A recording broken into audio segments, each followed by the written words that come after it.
All right, we're still waiting for the official to raise the flag and signal that they are all clear to start this race. And that flag is up. And the crews are off. It looked, you know, it's wild. You never know if there's like what the false start situation is, but it looks as though definitely that that Drexel was out there a little bit faster, like out of those blocks. Yeah, you know, we haven't seen any races called back so far today.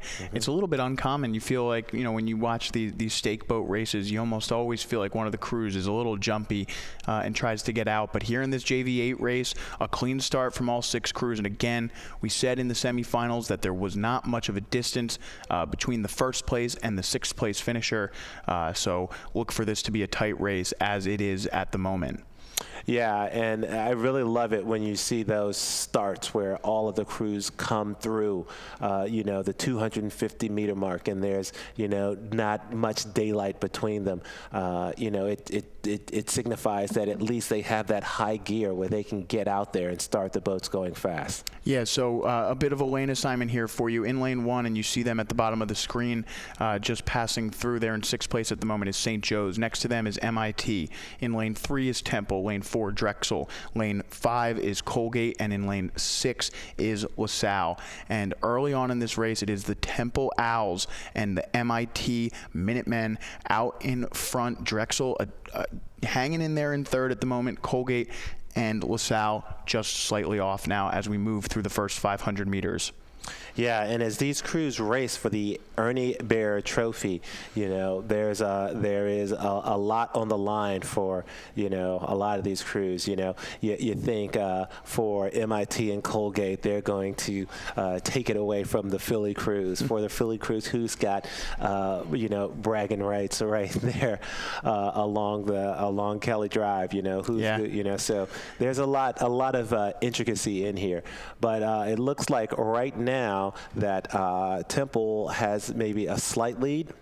Yeah, and as they come by our vantage point here at the Camden County Boathouse, we get to see the real life speed of these boats. They're moving really quickly. Again, these are some of the fastest boats we're going to see on the Cooper River today, as Temple has about 4 seats or so on the Drexel boat. Drexel 4 seats on MIT. That's your 1, 2, 3 at the moment. Again, in the men's JV8 final for the Ernie Bayer Trophy, approaching 1,000 meters left to go.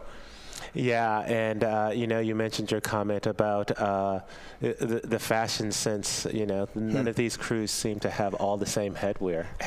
No, it's tough to see, but you know, as we get to the final 1,000 meters, looks like Drexel has started to make some inroads here onto the Temple crew. MIT just falling back just a bit. I'd be interested to see exactly where Colgate and LaSalle stand as well. St. Joe's has kind of hung on to that position. They started down about a length at the first 500. Through the second 500, they've essentially stayed in that same position. So St. Joe's not quite out of it just yet. Yeah, and as those crews came by, we could really see how well that Temple crew was executing. They're getting their oars in the water together. They're pushing. That you can see sort of the backsplash there. They're not missing much water at all. And those are the type of things when you're in these tight races that make a difference. Great compression, staying long, you know, really attacking that catch. Yeah, so again, a difficult angle to see exactly what's going on here. It does look like Drexel and Temple continue to lead this race. MIT remains in 3rd. St. Joe's potentially alone in 4th place. We have to see. And we see from that angle, it does look as though Colgate and LaSalle have fallen back into 5th and 6th.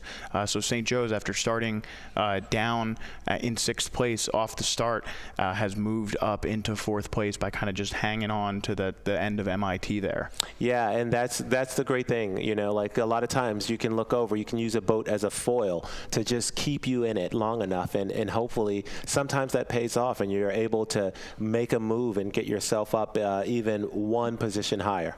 All right, 500 meters left to go now for our leaders, and it does look like Drexel has made a nice move here to, at the very least, pull even with Temple once again, if not overtake them.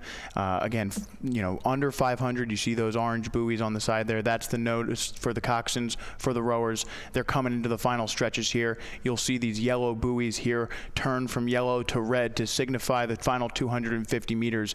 That's going to let these rowers know that they can empty the tank and leave it all out there. This is a big race here. Temple, Drexel fighting for bragging rights here in the men's JV8. Not just bragging rights, it's the Ernie Bayer Trophy here at the 84th Jefferson Dad Vail Regatta. Who's going to take it? Yeah, and this is, you know, this is where they're going to test their mettle. This is where the coxswains are saying, guys, I need a little bit more from you. This is where they're asking their athletes to give them more. You know, right here, these two crews have been battling down the river the whole way. It looks like Drexel is scooching out a little bit. It's tough to know from this angle, but it looks like Temple is responding. They've just taken it up again, and they're pushing hard. They're getting those legs in the water. They're firing them down like pistons, but it looks like Drexel is just going to have a little bit more. They're pushing right through that finish. And as they come to the line here, it is Drexel taking the men's JV8, the Ernie Bayer Trophy to Drexel, silver to Temple.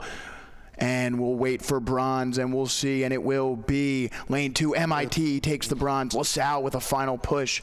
Almost took it. They'll take 4th. 5th goes to St. Joe's. And then finally in 6th will be Colgate.